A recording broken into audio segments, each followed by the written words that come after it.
Well, it is such a delight of mine to be at the home of Dulcy and Ted Mahar.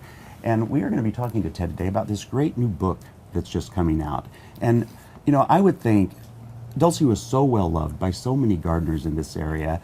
I would think that putting this book together, like you did, Ted, was really rather a bittersweet process for you. It was the quintessence of bittersweet, and it would have been out a lot earlier if I had been able to work at a regular level. But Yeah. there were many times I really just had to quit and lay off for a week or two or three. It's such a happy book, and she was such a happy person. Yeah. And to be reading this wonderful stuff and realize that she's gone, it was just, it was bad. Well, I have to say, as just, I barely knew Dulcy myself. I met her a Yeah. couple times and fell in love with her, loved her writings. But I have to say that for me personally, what an honor that you took that bittersweet time and put this out here, because the book is really almost a great remembrance of not only her, but your whole life together. So tell us Yes. the process of how it starts and how you went through it. Well, I did a biography of Dulcy. That was where I personally started, of our time together and of her as a garden writer.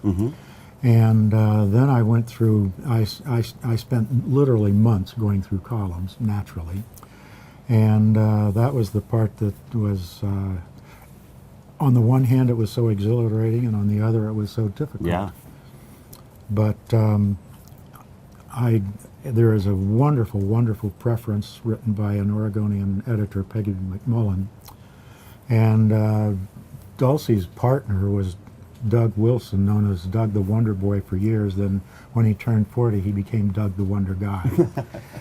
And he also has a little page and a half remembrance of Dulcy, and we expected that since I'm a writer and he's a gardener, he'd submit something, I'd fix it up.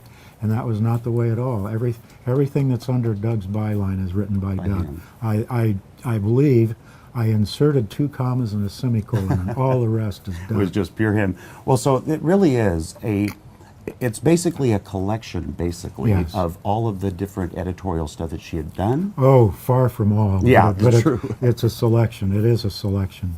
And great pictures, too. So many wonderful pictures. Many by Dulcy, probably at least half by Dulcy, some by me, some by Marv Bondarowitz at the Oregonian, and some by another photographer. But Dulcy was a very artistic person, and she did not consider herself a photographer, and she just used a point-and-shoot camera, but her photos are wonderful. And I can brag my brains out about this book because, you know, aside from some pictures and the introduction I wrote, everything else was done by Carpe Diem and by Peggy and by Doug. And It was a collective effort. it wasn't really it? was. I wrote what I wrote, and that was it. And it just looks so darn good. I never expected it would look this good. I Well, truly didn't. You know, one of the best things about this book is it's actually going to be available today, so you can go to different booksellers and get it. And Yes. you know, so many of us in this part of this wonderful nation absolutely adore Dulcy. Her way that she would like make it okay to fail in the garden. There was never punishment for that, was there?